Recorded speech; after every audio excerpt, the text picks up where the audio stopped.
کیونکہ آج دن تک ہمیں تو یہی بتایا گیا کہ ہمارے لیے سب سے مقدس پاکستان کا آئین ہے، جو ہماری تمام پارٹیوں کا آئین ہے، اور آج تک کسی پارٹی کو اس آئین پہ اعتراض نہیں ہے۔ تو آج یہ جو فیصلہ ہوا ہے ہمارے لیے، پوری پاکستانی قوم کے لیے پریشانی کا باعث ہے کہ یہ کون سے قانون کے تحت یہ فیصلہ ہے۔ اس میں اب آپ سب جانتے ہیں کہ ایک امیدوار پہلے ایفیڈیوٹ دے چکا ہے کہ میں سنی تحریک کا امیدوار بیانفی دے چکا ہے۔ اب وہ دوبارہ کیسے ڈکلیریشن دے گا کہ میں پی ٹی آئی کا امیدوار ہوں؟ پھر پی ٹی آئی تو اس پورے کیس میں کہیں بھی پارٹی نہیں ہے، اور جو بھی کیس نیچے سے اوپر جاتا ہے ہم اپیل کرتے ہیں، اپیل وہی جو نیچے فیصلہ ہو اس کے خلاف سنی جاتی ہے۔ نیچے فیصلہ جو ہے وہ سنی اتحاد کے اس پارٹی کے متعلق فیصلہ ہوا ہے، اور جو اوپر جو فیصلہ آ گیا پی ٹی آئی کا، یہ بڑی عجیب، اس صرف میں کل کے فیصلے کی بات نہیں کر رہا، میں پاکستان کے مستقبل کی بات کر رہا ہوں۔ مستقبل میں ہم اور آپ سارے کس قانون کے تحت چلیں گے؟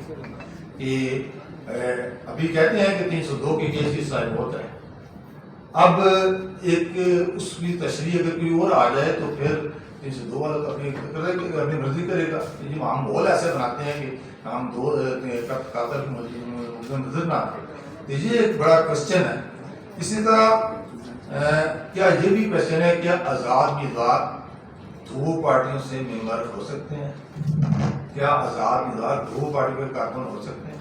کہ ایک پی ٹی آئی کا بھی ہو اور سنی اتحاد کا بھی ہو، اور اگر کوئی ایک شخص پارٹی چھوڑ کر دوسری پارٹی میں جاتا ہے تو آئین میں بھی اس کی طریقہ کار لکھا ہوا ہے کہ آپ کسی پارٹی کو جب جوائن کرتے ہیں تو چھوڑ نہیں سکتے، اگر جاتا ہے تو اس کی کانسیکوینسز کیا ہیں؟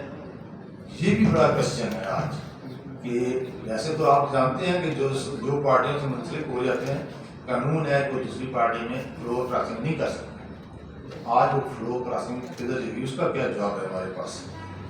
تو اس فیصلے سے میں یہی کہوں گا کہ ملک میں قدم استحکام آیا ہے کہ لوگ قانون کے مطابق زندگی گزارنا چاہتے تھے، آئین کے مطابق، لیکن اب جو فیصلے آ رہے ہیں وہ قانون و آئین سے ہٹ کر آ رہے ہیں۔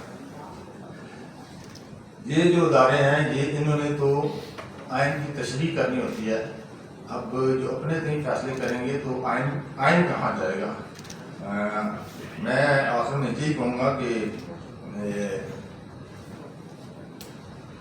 اتنے جو ایک عرصے سے یہ سلسلہ چل رہا ہے، اگر یہ سلسلہ اگر آج بھی آپ دیکھیں کہ سینٹ میں ہمارے امیدوار آزاد بیٹھے ہیں وہ نون کے، سب جانتے ہیں مسلم لیگ نون کے ہیں، لیکن سینٹ میں ہمارے امیدوار آزاد ہم سے ٹکٹ چھینا گیا، تو لوگ کوشچن کرتے ہیں اس وقت